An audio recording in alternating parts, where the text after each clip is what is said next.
everyone, it's Brad here again with Yu-Gi-Oh! +1. So, a few things to talk about before I start. This is going to be our second episode of our Nekroz series, by the way. It's been a while since we made a series video, especially for any type of archetype, honestly, because we just had to take a break for a while. But this one's going to be a little bit different than the others because there's not as many choices I want to talk about, and I'll get into that later. But first, little update. Some of our teammates have decided they do want to join our channel. One of ours is Joe. He went out and got a tripod, so he's been recording some videos, and he's going to be sending them to me soon, and I'll be editing them in a little bit and uploading them. So now, after that, I'll get into the second episode. And this is going to be about cards that are have good synergy with the deck, Nekroz that is, and it's also going to incorporate the side and extra deck in this a little bit as well, just because Nekroz is a little different than the decks we've covered in the past, just because it's so strong. Alright, so first thing I want to talk about is Manju and Senju, because they are just practically staples in the deck. You want to run as many of them as you can, 3 for now, and yeah, so Manju lets you add when it's normal summon, it lets you add a ritual monster or ritual spell. So that pretty much gives you access to almost any card in your deck with Nekroz in the name, because you can add Brio to get to Shurit, Shurit, Exa, and Great Sorcerer. Then Senju lets you get to anything almost as well as Manju, but sometimes to get the spell you have to add the level 3 instead because you have a Senju. Level 3 being Costless, which you can discard for a spell. Let's see. Next we want Preparation of Rites. It's limited to 1 currently, and honestly I don't think it's that broken of a card. So I don't know why I threw that out there. It's a really strong card, that is for sure, but I don't think it's broken. I should have added that. So Prep lets you add a ritual monster of level 7 or lower from your deck to your hand, as well as a ritual spell from your graveyard to your hand. So really, really cool card. Really helpful for the deck. And that brings us to our next thing. So this deck thrives off of using and abusing Herald of the Arclight. So we try to use this card as much as possible, because when it's sent to the graveyard, it lets you add a ritual spell or monster, just like Manju does, but also has some other cool effects when you summon it and stuff. So we try to use this with Kaleidoscope. We'll send it for Unicorn and things like that, but a way we can abuse it more is using Mathematicians and then Glow-Up Bulbs. So some things we can do is Mathematician, Glow-Up Bulb, then also another card we can use is Shaddoll Dragon, and then on top of that, let's see if I pulled it out. I don't think I pulled it out, but you can use other graveyard effect cards along with these guys if you want to, such as Pero Cerberus, I believe is how he's spelled. P-E-R-O. If you look that up, you'll be able to find it probably. Yeah, but Mathematicians allow us to dump Glow-Up Bulb, which will special itself, and you can Synchro Summon Herald of Arclight. And if you Synchro Summon for this Herald of Arclight, you'll bring it out in defense mode most likely.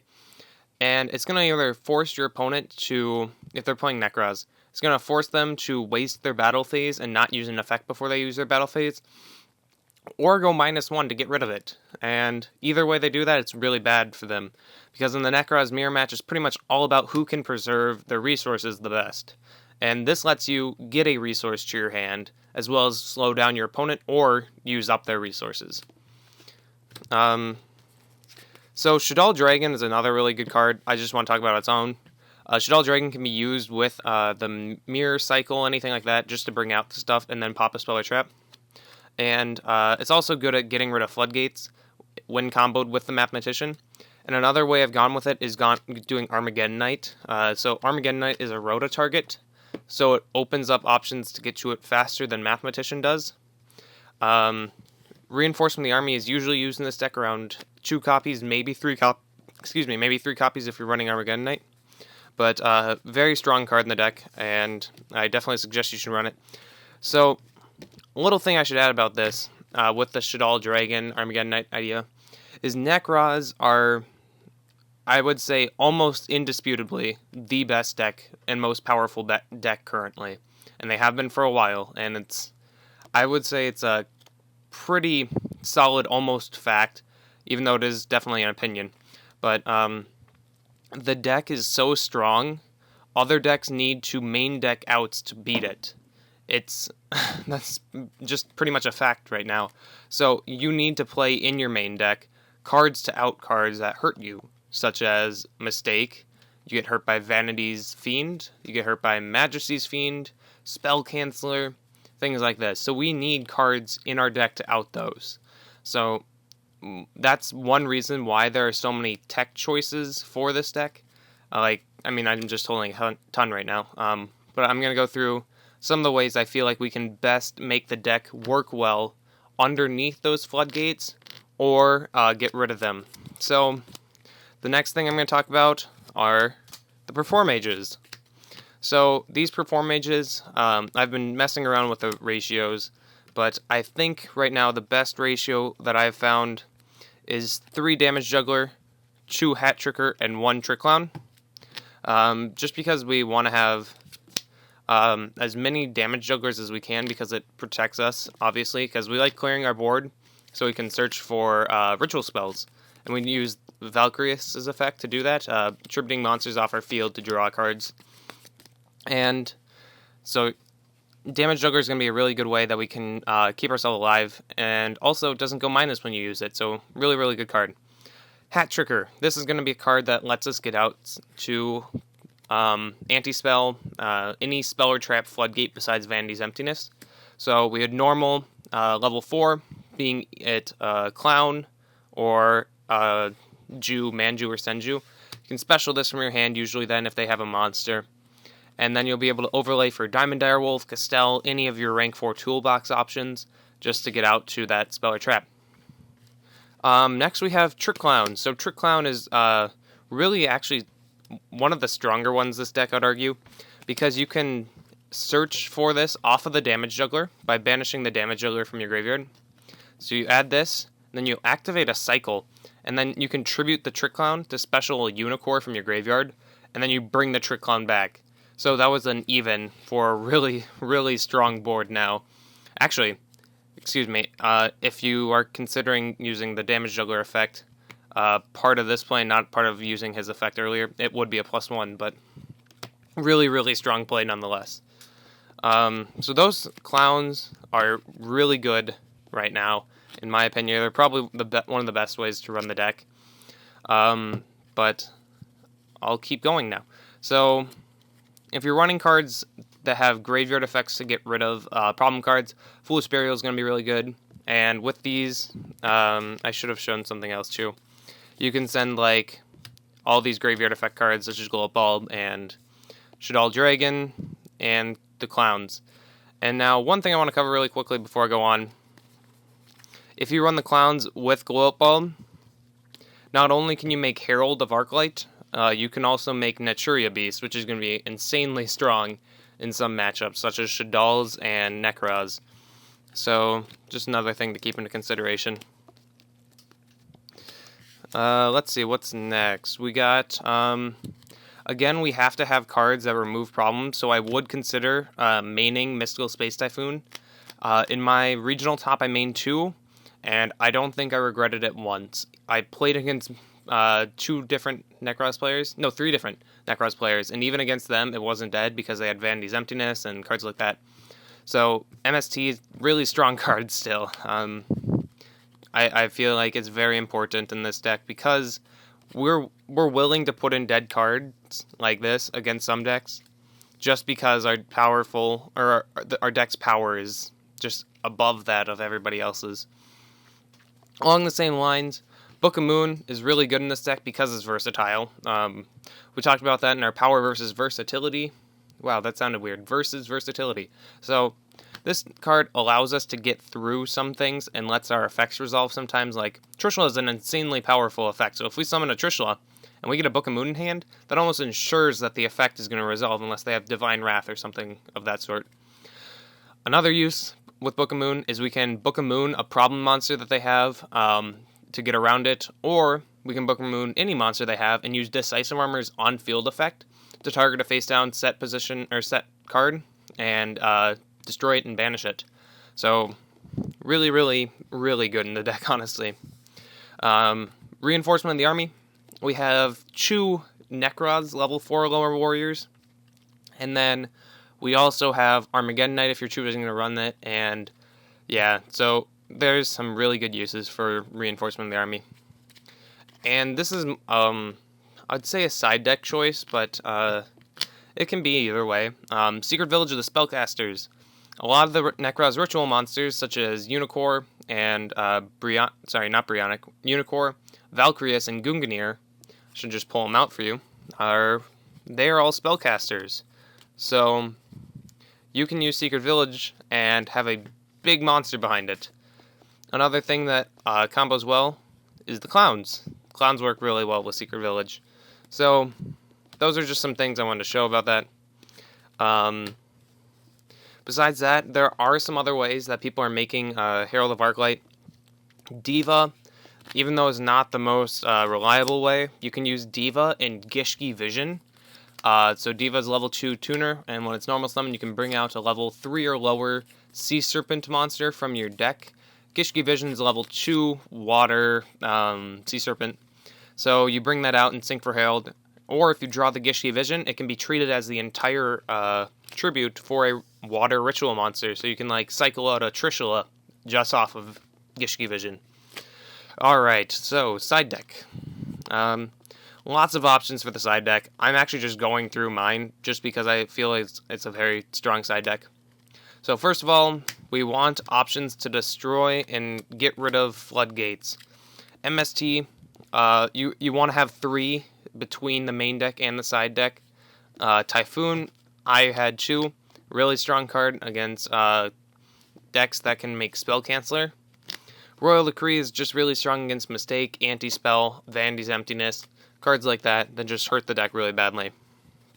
So, another really strong card is Breakthrough Skill. It's an out to a lot of the monsters that you're going to be facing, such as Majesty's, Vanity's Fiend, Spell Canceller, the Water Shadal Fusion. I'm not sure its name is like Amalilith, I don't even know. Let's see. Now we have the C's, so retaliating, and Maxi. So these are going to be good for against Nekroz decks and against Shadal decks and against Infernoid decks. They're just going to give you a lot of options to hurt other decks and slow them down. So this is kind of the one floodgate you might want to run sort of card. This because it goes even and you can just sit on it, honestly. Another thing why it's very versatile in the deck is you can actually side it in, and if it's not good at the right time, you can set it, and then you can activate Nekroz Cycle, tribute it off the field to summon a Unicorn from your graveyard, and then you get a search for a Maxi. Another way we could do this is we could set it on our field and then use Valkyrius' effect to tribute this and then draw a card. So then we get the Maxi search and we get a draw. But those are really good in the deck right now because Shadal and Nekroz are big decks right now, so are Infernoids, and those are just good against them. And then, I don't really think I should cover this, but Shared Ride is just a universal side deck card. That in there. So as you can see, this deck doesn't need much more things to make it powerful besides its main cards, and Manju and Senju. So we just need cards that help us get around more things. It needs more versatility compared to because it has to face tons of decks, but it's already powerful, so we don't need to up the power or anything. We just need versatility, and that's why we run the cards that I was showing. Extra deck, I'm going to go through it kind of briefly. Rank 4s are pretty much all it is. Yeah, just rank 4s. Okay, so these rank 4s help out problems. And also, Emerald is really good in the deck, and so is Performage Trapeze Magician. Those aren't really for outing problems, but yeah, it's just really strong in the deck. Oh yeah, number 80 is also strong in the deck as well, because you can summon him, use his effect, and then tribute him off the field with Valkyrius. And that's another really cool thing about the deck. You don't have to worry about against Shadal summoning an extra deck monster, because either A, you can return it to your extra deck with Brionic, or B, you can tributed off the field with Valkyries and draw a card. So those are really good rank 4s. Other options, you obviously can put in some more, but those are the 8 that I'd want to run. Just because they're so versatile again. The deck is really powerful, we need versatility. Also in the extra deck we want Heralds. Like I mentioned before, we want to be able to summon it, and we want to be able to send it with Kaleidoscope.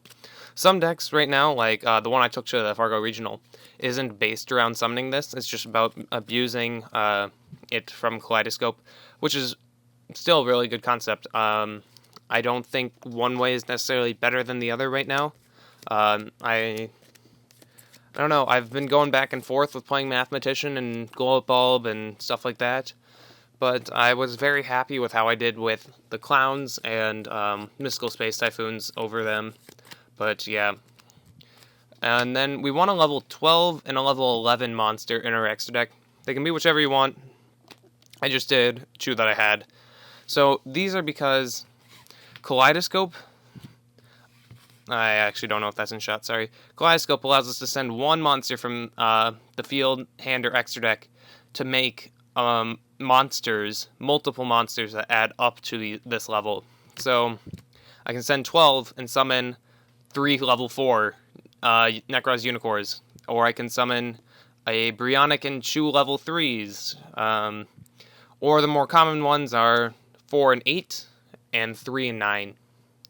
Same thing off of Star Eater, you can send it so as a level 11, summon like 4 and 7, 5 and 6, 3 and 8, I guess. Lots of different ways to make 11 and 12, so they're kind of important in the deck, I would say, just because it gives you more options. And I think that about covers it. I'm just going to talk a little bit. Those are all the cards I want to go over right now. So I feel like I'm going to be taking this a different way than I've taken the others, because they're like cookie cutter combos with Infernoids and Ritual Beasts, and there aren't in Nekroz. Nekroz are very interactive. They make plays based on what's going on in the game, and they make different ways to get to those plays based on how they've been playing and what resources they have left. So I feel like the way I'm going to take this series is going against what I've done before, and it's going to cover resource management, ways to probably out problems. Like if you have multiple options to out it, I'm going to cover ways that you should take. So, and then there's another thing I'm going to talk about, and that is the mirror match, because the mirror match is honestly one of the most fun things I've ever done, along with one of the most skillful things I've ever done. So, and when I say I mean the game itself has ever had. I haven't played in every format, obviously. I've played for a while, but Nekroz is definitely a very skillful mirror match. And let's see. Yeah, this will be almost as long as Infernoids, I would assume, but I wouldn't assume it should follow the same path.